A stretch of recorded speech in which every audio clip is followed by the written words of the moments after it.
नमस्कार, बहुत स्वागत है आप सभी का हमारी खास पेशकश भाग्य फिल्म में और मैं हूं आपके साथ अंकुश श्रीवास्तव।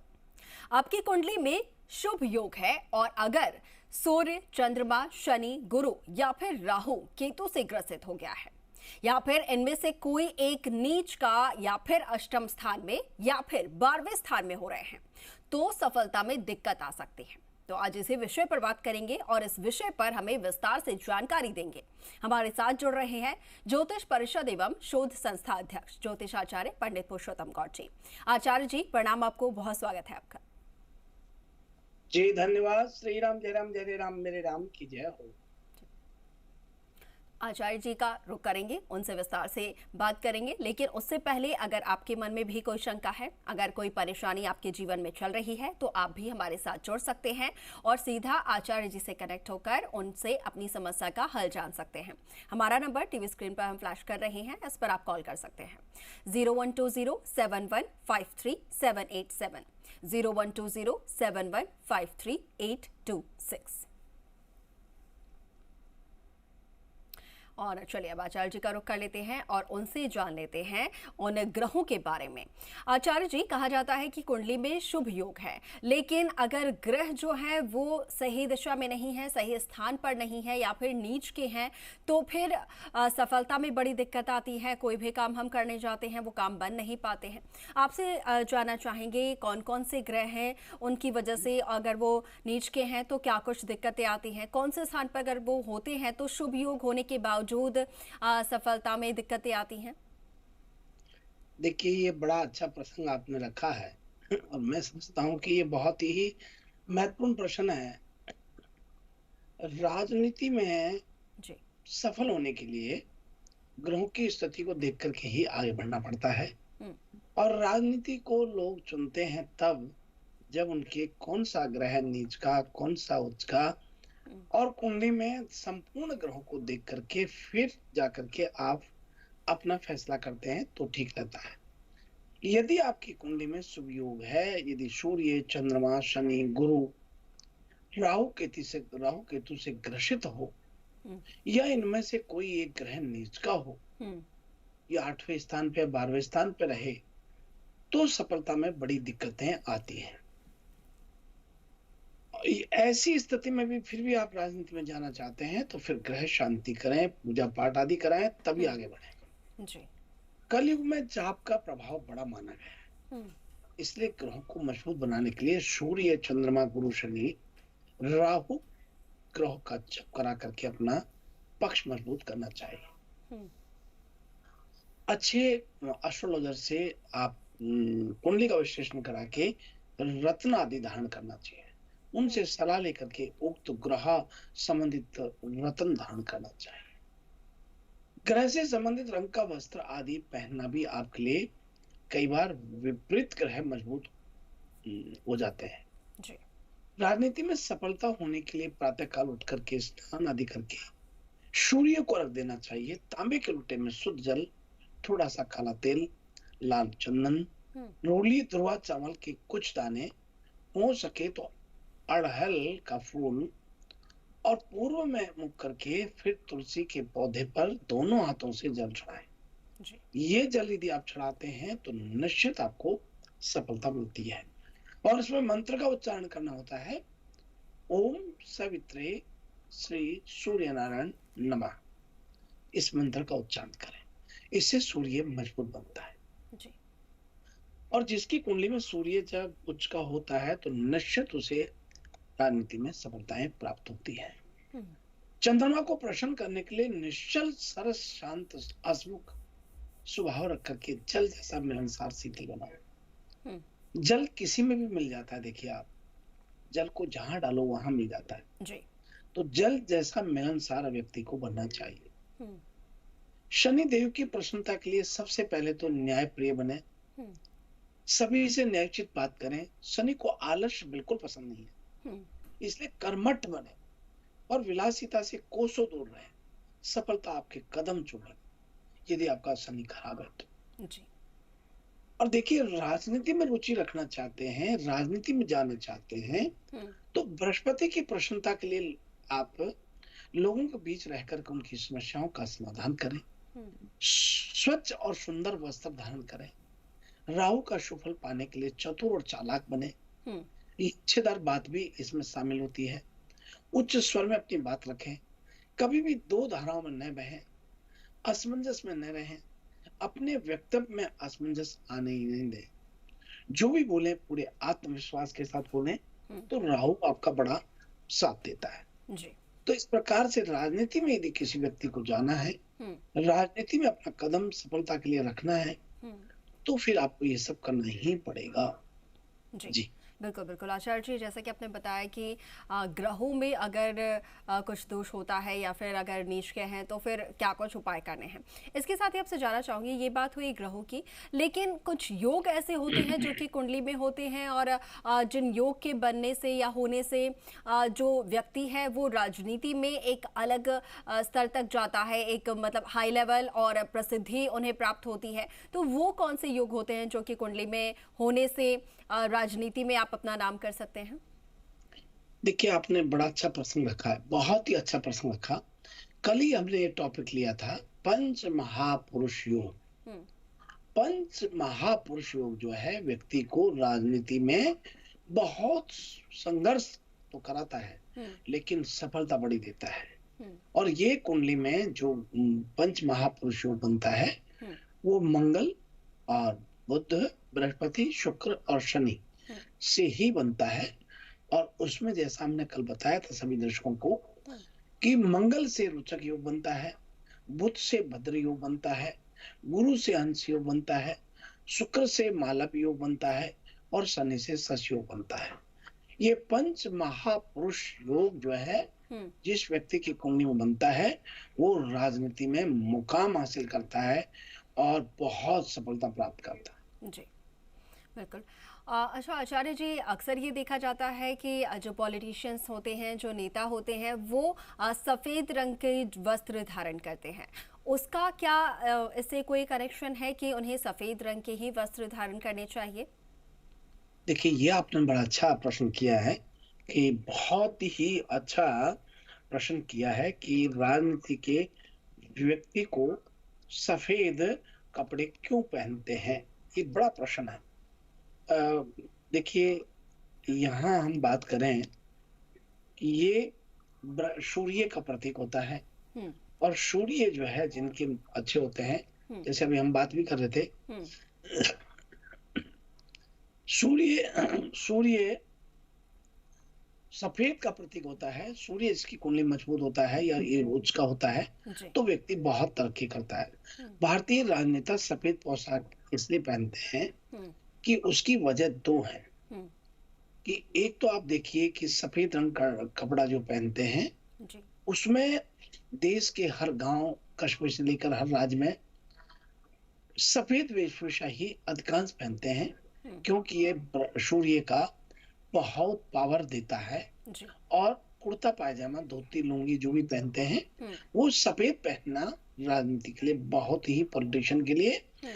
केवल ब्राइट एक सफेद चीज दिखाता है, यानी जी। उनका ब्राइट फ्यूचर दिखाता है। हम्म। और शांति के सुकून देने वाला श्वेत रंग होता है। हम्म। रंग केवल सुंदरता ही नहीं, बल्कि व्यक्ति पर अपना गहरा प्रभाव डालता है। जी।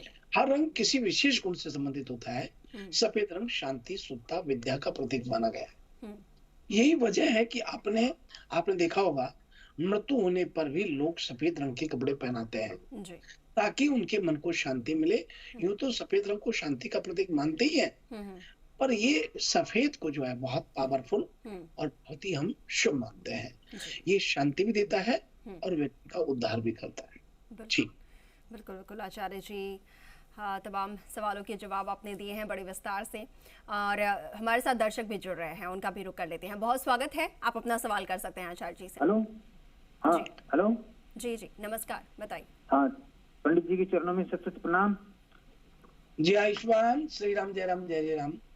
मैं जयपुर से बोल रहा हूँ। मैं तेज कुमार के बारे में जानना चाहता हूँ। तेज कुमार का जन्म स्थान है जयपुर। जन्म तारीख है 5 सितंबर 84, शाम के 6:12। और जन्म स्थान जयपुर है। तो उनके काम धंधे, नौकरी के बारे में और भविष्य के बारे में बताएं और उपाय बताएं। देखिए, राहु की महादशा है, सूर्य का अंतर है और बुध का प्रतंत्र है, और राहु इनका चौथे घर में उच्च का बैठा हुआ है। आप ध्यान से सुने, चतुर्थ भाव में पाप ग्रहों के अधिक होने के कारण राहु षष्ठ भाव में शुभ स्थिति बनाता है, और राहु सबसे महत्वपूर्ण ग्रह है क्योंकि राहु की महादशा है, और चतुर्थ भाव शुभ का होता है, वहां राहु बैठा हुआ है। तो ये व्यक्ति, और गजकेसरी योग इनको बन रहा है, ये बहुत इंटेलिजेंट, क्योंकि शिक्षक दिवस के दिन ये पैदा हुआ है, 5 सितंबर को शिक्षक दिवस होता है, और राहु की महादशा है, तो ये निश्चित रूप से, और शनि इनका उच्च का बैठा हुआ है, ये कोई आरएएस अधिकारी या फिर आईएएस अधिकारी बनेगा, और 101% बनेगा। आप लिख लीजिए, ये बच्चा बहुत इंटेलिजेंट है और तैयारी कर रहा होगा, सफलता पूरे कुल में ये बहुत बहुत श्रेष्ठता स्थापित करेगा। आपको बड़ी मंगल शुभकामनाएं। जी बिल्कुल। आचार्य जी, कॉलर्स लगातार हमारे साथ जुड़ रहे हैं और भी कॉलर्स हैं, बहुत स्वागत है, आप अपना सवाल कर सकते हैं। मैं सुरेंद्र बोल रहा हूँ सुजानगढ़ से। जी बहुत स्वागत है सुरेंद्र जी, नमस्कार। आपको नमस्कार, धन्यवाद। आचार्य जी, आपके चरणों में मेरा सत नमस्कार है। जय आयुष्मान, श्री राम, जय राम, जय जय राम, मेरे राम की जय हो। तो मैं आचार्य जी आज ये जानना चाहता हूँ, जैसे शिवलिंग है तो उसके ऊपर जैसे शाम को आप कहते जल नहीं चढ़ाते, लेकिन लोग इसके शाम के टाइम रुद्राभिषेक करते हैं। मेरे घर भी 9 से 11 बजे के बीच में रात को रुद्राभिषेक हुआ है, तो ये रुद्राभिषेक फिर शाम को करते हैं तो जल क्यों नहीं चढ़ा सकते, इसके बारे में बताएं।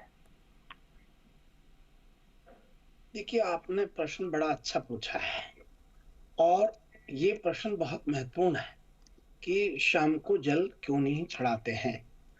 ये बात सही है, कभी भी शाम के समय शिवलिंग पर जल न चढ़ाएं।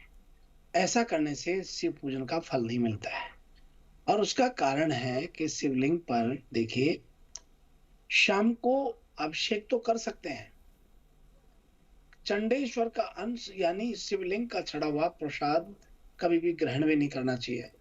भूत प्रेतों का अंश होता है। शाम को भगवान शिव की आराधना करना और शाम को जल चढ़ाना विशेष रूप से निषिद्ध होता है, क्योंकि वो श्रृंगार का टाइम होता है, और ऐसा माना जाता है कि शिव जी को प्रसन्न करने के लिए बहुत सारे उपाय होते हैं, लेकिन संध्या को जल नहीं चढ़ाना चाहिए, और खड़े होकर जल नहीं चढ़ाना चाहिए, इत्र लगाना चाहिए। बहुत सी बातें मैंने आपको कहा था। जल चढ़ाने के लिए शंख का इस्तेमाल नहीं करें, शाम के समय जल नहीं चढ़ाएं, क्योंकि शिवलिंग की एक पूरी परिक्रमा नहीं करें। 5 बजे, प्रातः 5 बजे से 11 बजे तक जल चढ़ाना चाहिए, विशेष रूप से फलदायी होता है। कभी भी शाम के समय शिवलिंग पर जल न चढ़ाएं, ऐसा करने से शिव पूजन का फल नहीं मिलता है। लेकिन ये जरूर आप ध्यान रखें कि संध्या को श्रृंगार करें, भगवान की आरती का समय होता है। आज कोई शाम को व्यक्ति आपको स्नान कराए तो कैसा लगता है, तो भगवान भी तो वही है, इसलिए संध्या को जल नहीं चढ़ाएं तो ठीक रहेगा। जी बिल्कुल बिल्कुल। आचार्य जी, और भी कॉलर्स हमारे साथ हैं, बहुत स्वागत है, आप सवाल कर सकते हैं। आवाज पहुंच पा रही है आप तक? हेलो जी गुरु जी, प्रणाम, सत प्रणाम। जय आयुष्मान। मैं जयपुर से बोल रहा हूँ, नंदराम शर्मा। मेरी जन्म तारीख है 10 दिसंबर 10/12/1960। जन्म स्थान है जयपुर, और जन्म समय है सुबह 4 बजे। तो मेरे स्वास्थ्य के बारे में पूछना है, स्वास्थ्य ठीक नहीं रहता, कोई उपाय बताएं। देखिए शर्मा जी, आपका स्वास्थ्य में प्रॉब्लम यह है कि आपको कालसर्प दोष की स्थिति बनती है, जो आपके मन में एक भय मतलब डर रखता है, और अनावश्यक आपको बहुत ही ज्यादा उच्चाटन बेचैनी का सामना करना पड़ता है। इसलिए मैं आपको कहना चाहूंगा कि आप कृपा करके प्रतिदिन शिव जी को जल सुबह चढ़ाएं, प्रातः 5 बजे से 11 बजे तक चढ़ाएं, और उसके बाद शिव जी का व्रत कर सकते हैं तो करें, और नहीं तो 11 बेलपत्र चढ़ाएं। तो ये 11 बेलपत्र प्रतिदिन चढ़ाना शुरू कर दें, या फिर सोमवार के सोमवार चढ़ाएं, और आप ठीक होंगे। शिव जी की पूजा करना, बड़ी मंगल शुभकामनाएं। जी, और भी दर्शक हमारे साथ हैं, लगातार जुड़ रहे हैं, बहुत स्वागत है, बताइए क्या जानना चाह रहे हैं आप? जैसे गुरु जी सादर स्वस्थ। हाँ राजेंद्र जी, जय श्री राम, आयुष्मान खुश रहो। मेरे डेट ऑफ थोड़ा सा ध्यान से नोट करें। 17 सितंबर 1965। 17 सितंबर 1965 जी, सुबह शुक्रवार 3:50 स्थान 6 बज के गुरु जी, मैं जब से आज 33 साल नौकरी जब से नौकरी कर रहा हूँ, किसी भी ऑफिस ना हो, मेरे जो अधीनस्थ है उनसे मुझे हमेशा टकावट रहती है और सदैव प्रतीते रहते हैं। हालांकि अंत में जीत मेरी होती है। और तो अब ये रिमेनिंग 2 साल का पीरियड है, तो ये अच्छा रहे। अभी जिस ऑफिस में हो तो वहाँ भी बहुत अनुकूल नहीं है, तो ये आगे का पीरियड कैसा रहेगा और नौकरी आगे अच्छी रहेगी, उसके लिए क्या पहुँचे? देखिए, आपको शनि की महादशा है, शुक्र का अंतर है, बृहस्पति का प्रतंत्र है, और आपको ये पता है कि भाग्येश में चंद्रमा तो उच्च का है लेकिन राहु बैठा हुआ है, तो राहु ग्रहण चंद्र ग्रहण हो रखा है। तो कृपा करके आप अपने आप को पेशेंस के साथ रखें, राम रक्षा स्तोत्र के मंत्र करें। आपके मान सम्मान में, इज्जत में, शोहरत में कोई कमी नहीं है। आपको ऐसा फील होता है, लेकिन आप बहुत ही सम्माननीय व्यक्तित्व के धनी हैं, क्योंकि आपका कर्म क्षेत्र में बृहस्पति बैठा हुआ है और अपने पूर्ण शुभ प्रभाव प्रकट करने का अवसर आपको देता है। आपके रिश्तों में मजबूती रहेगी, परिवार में भी मजबूती रहेगी। आप धैर्य विवेक से काम लें, सब कुछ आपके सामान्य और आपके पक्ष में रहेगा। जी बिल्कुल बिल्कुल। और दर्शक हमारे साथ लगातार जुड़ रहे हैं, आचार्य जी उनका रुख करते हैं। बहुत स्वागत है, आप सवाल कर सकते हैं अपना आचार्य जी से। हेलो जी नमस्कार। हेलो जी आपकी आवाज मिल रही है, बताइए। हेलो आपकी आवाज मिल रही है, आप अपना सवाल कर सकते हैं। हाँ, दादराम से बजाज गांव से बोल रहा हूँ, रेखाराम नाम मेरा। जी क्या जानना चाह रहे हैं आप? मेरा पोता है 6 फरवरी 2023 को जन्म हुआ है, उसके बारे में पूछना चाहता हूँ। जन्म स्थान बता दीजिए और समय बता दीजिए। जी, जन्म स्थान और समय बता दीजिए आप अपना। नरेंद्र पिता का नाम है। अच्छा ठीक है, आप तो क्या जानना चाहते हैं, कहिए आप। फरवरी दिन में 3:02। क्या जानना चाह रहे हैं आप? 3:02 उसका जन्म है, उसके बारे में पूछना चाहता हूँ आचार्य जी को। सदस्य प्रणाम। जी आयुष्मान, श्री राम, जय राम, जय जय राम। आचार्य जी भविष्य के बारे में जानना चाह रहे हैं। देखिए, बच्चा का भविष्य बहुत अच्छा है, इसका बृहस्पति की महादशा है, चंद्रमा का अंतर है, और ये बच्चा बड़ा इंटेलिजेंट है। 3 फरवरी 2003 का जन्म है, 3 बजे का जन्म है, और ये लड़का बड़ा होशियार रहेगा। आप कृपा करके कोई घबराए नहीं। इनको यदि प्रतिदिन हो सके तो इनके हाथ से एक घी का दीपक शिव के मंदिर में जलाना शुरू करें। आपको बड़ी मंगल शुभकामनाएं। जी बिल्कुल। आचार्य जी एक और कॉलर ले लेते हैं और फिर उसके बाद राशियों का रुख कर लेंगे। बहुत स्वागत है, बताइए क्या जानना चाह रहे हैं? जी आराम से जी। उसका जन्म है 1/7/2000।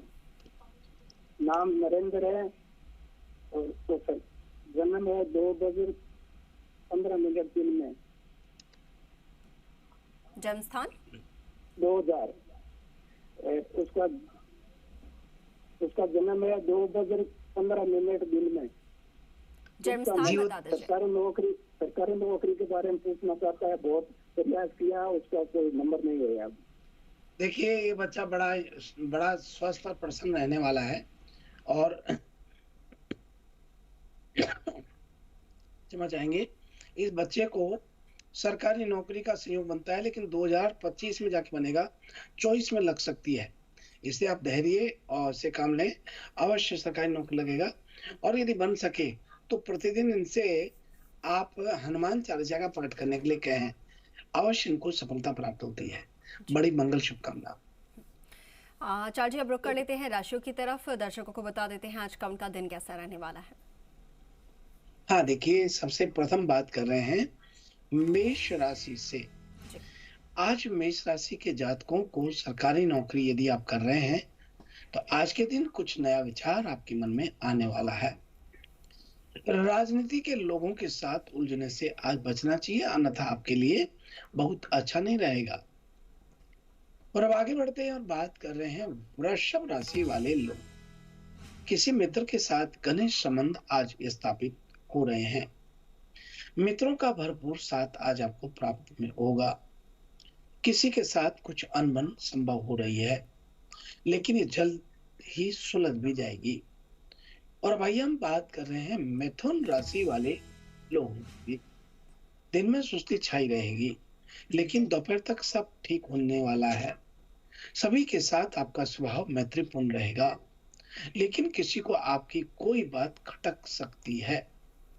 और भाई हम बात कर रहे हैं कर्क राशि वाले लोगों के लिए। ऑफिस का काम ज्यादा रहेगा, लेकिन आप अपनी निजी परेशानियों को लेकर आज टेंशन में रह सकते हैं। किसी चीज की अति हो सकती है, इसलिए ज्यादा सोचे नहीं तो ठीक रहेगा। इस प्रकार से आगे बढ़ते हैं और बात कर रहे हैं सिंह राशि वाले लोगों के लिए। सिंह राशि के जातकों को आज कड़ी मेहनत करनी होगी। मेहनत के अनुसार आज फल प्राप्त होने वाला नहीं है। कृषि में बहुत लाभ हो रहा है। राजनीति के क्षेत्र में कार्यरत लोगों को आज संभल कर बोलने की आवश्यकता रहेगी। और भाई हम बात कर रहे हैं कन्या राशि वाले लोगों के लिए। अविवाहित लोगों के लिए आज कहीं से अच्छा रिश्ता आ सकता है, लेकिन आप उत्तेजित होने से बचें। परिवार में खुशी का वातावरण आज बनेगा। और भाई हम बात कर रहे हैं तुला राशि वाले लोगों के लिए। प्रेम संबंध मधुर बनेंगे। आप कहीं बाहर घूमने जाने का प्लान आज कर सकते हैं। सभी के साथ आपसे रिश्ते भी मजबूत बनेंगे। मुख्यतः अपने भाई बहनों के साथ आपके रिश्ते बहुत अच्छे रहेंगे। और अब आगे बढ़ते हैं और बात करते हैं वृश्चिक राशि वाले लोगों की भी। आज अपनी माँ को कुछ ऐसा कहने से बचें जो उनको बुरा लग सकता है। ऑफिस की राजनीति से दूर रहने का प्रयत्न करें, अन्यथा ये आपके लिए उल्टा दांव सिद्ध हो सकता है। और भाई हम बात कर रहे हैं धनु राशि वाले लोगों के लिए। व्यापारियों के लिए आज का दिन शुभ संकेत लेकर आ रहा है और उनकी कोई अच्छी डील भी हो सकती है। ऐसे में अपने चारों ओर नजर बनाए रखना आपके लिए बेहतर रहेगा। और भाई हम बात कर रहे हैं मकर राशि वाले सभी। आज मानसिक रूप से कोई तनाव घेरे रहेगा, जिसकी चिंता आपको लगी रहेगी। इससे बचने के लिए आप अपने जीवन में कोई योग व परिणाम को स्थान दें तो ठीक रहेगा। और अब आइए हम बात कर रहे हैं कुंभ राशि वाले आज का दिन आपके प्रेम जीवन के लिए बहुत शुभ रहने वाला है। इसे उनके लिए कुछ स्पेशल करने का प्रयास करें। घर में किसी बात को लेकर प्रसन्नता आज छाई रहेगी। और अब आइए हम बात करते हैं मीन राशि वाले लोगों के लिए।